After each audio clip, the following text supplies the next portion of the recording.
We're going to take a fairly simple look at thinking from one particular viewpoint. And that viewpoint is one that you might say is common sense. It's the idea that we're thinking almost from the moment we wake up in the morning to the moment we go to sleep. And some people would suggest that even thinking doesn't stop there, and that the processes of dreaming are a form of thinking too. Certainly, thinking is a process that forms a very big part of our lives, just as breathing does. And if your heart and your lungs are not healthy, then you will not breathe well, and that can even lay you low in hospital or even kill you. And so there's good advice out there. It comes from our parents, it comes from the things we read, it comes from science. It can come from your own intuition that you need to look after your body.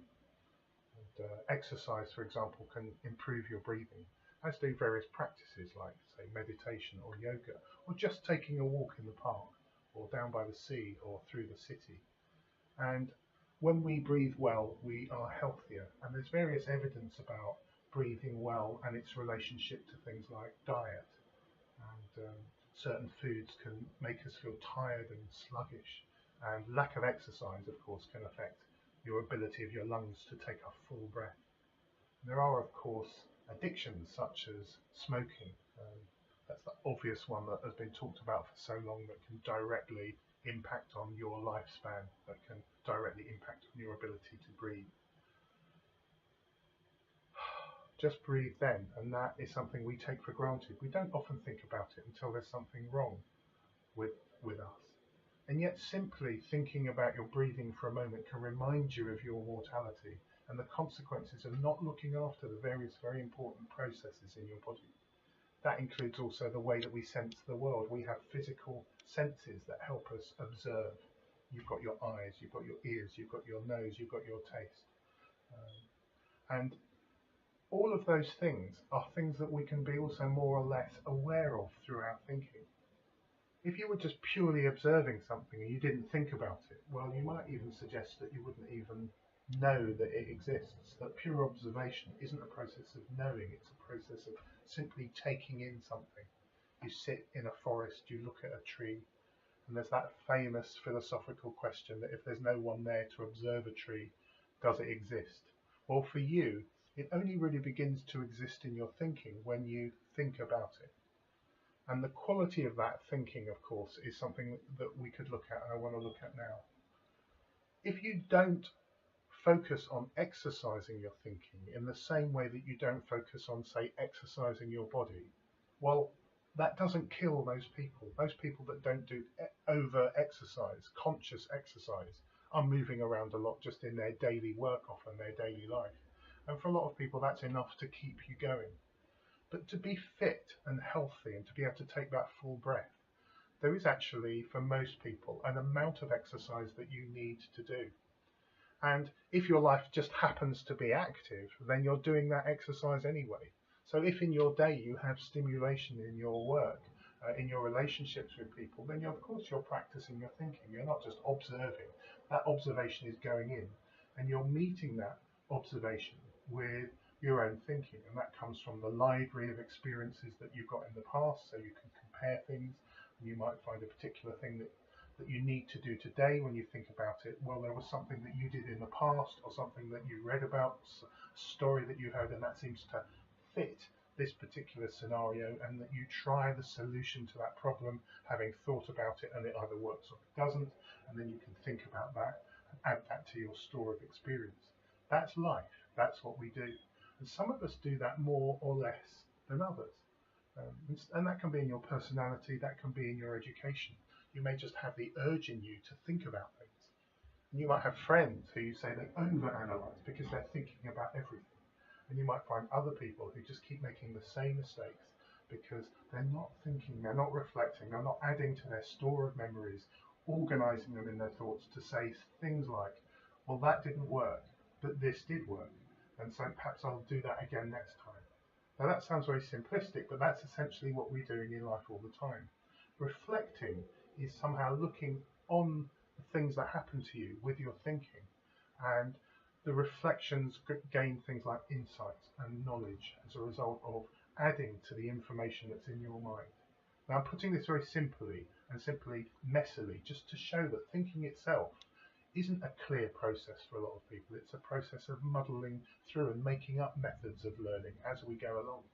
Sometimes we may form a life experience into a little story that we store in our heads. We might draw it. It might just be a memory. It might be the result of having a dream, a disturbed dream about something that happened the day before. But all the while, and we normally associate it with our heads, with thinking about things. Now, the angle that I want to look at today on thinking is how much of that thinking is instigated by you? How much of that thinking originates in your own will? Do you start your own thinking? Or are you actually a tool for the thinking that others would like you to have? And that sounds very kind of weird, and that sounds a little bit like a conspiracy. But is the world that we currently live in more than ever, the world of business and commerce?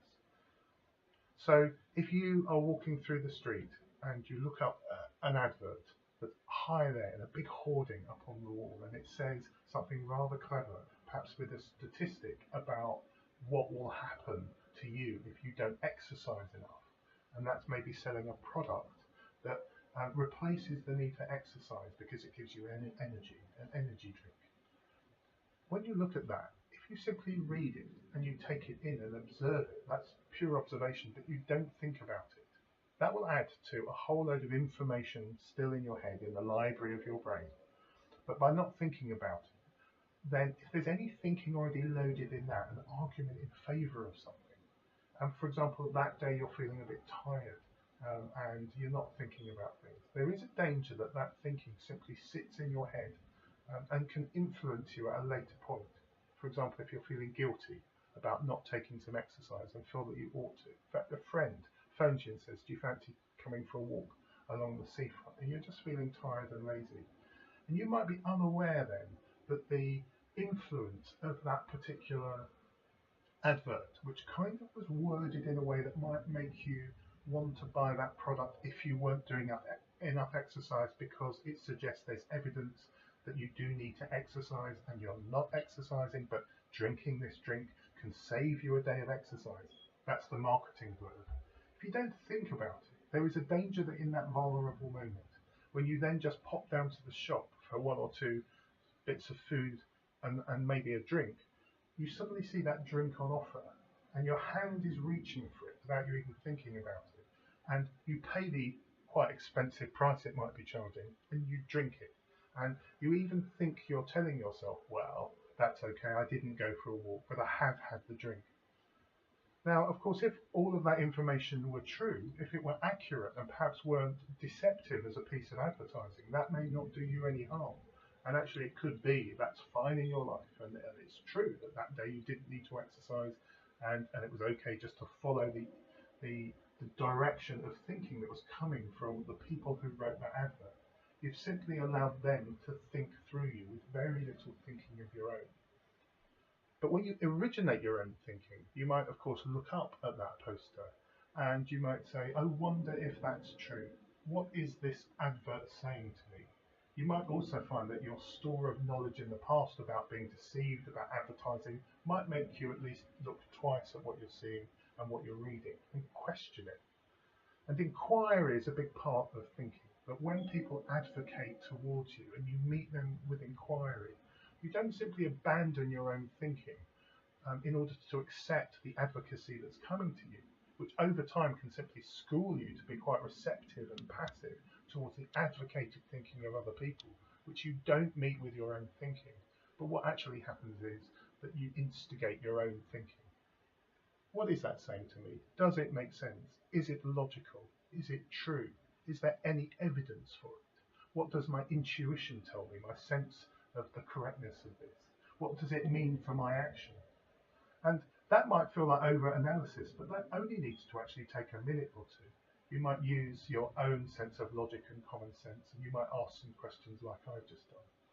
And that could just lead to a different decision, a different course of action. And when you actually look, or maybe even go home and get online and do some research and discover that there's no scientific evidence for this, that actually that advert was even criticised maybe in the media, that maybe that advert's going to be torn down 1 week later for being untrue, and the advertising watchdog has said that you can't advertise something like that. And this can change the entire decision that you actually make. And it could be that you buy some fruit instead, where there's more evidence perhaps that that's good for you. But it could also be that you phone your friend back and say, I am coming for a walk, or that you go for a walk on your own, or that you just do some exercise. And over time, of course, that can lead to you breathing better and having all the benefits of exercise that makes you healthier. And just one or two moments of actually activating your own thinking there rather than passively accepting the thinking of others is a key way to staying, of course, free and in control. Now, that might seem obvious, but I want to suggest that the constant stream now of the thinking that's being advocated towards us through the quick opinions of other people also who simply pass on the thinking of others. Don't go for a walk. You don't need to do that. You just need to take an energy drink, where you end up getting chains like Chinese whispers, as it's called, of people passing on the lack of thinking to each other, and that grapevine just becomes collective, dumb behaviour in some cases. Lazy thinking can, in the end, kill you because you take on board really difficult, dangerous, risky things to do that you haven't thought about.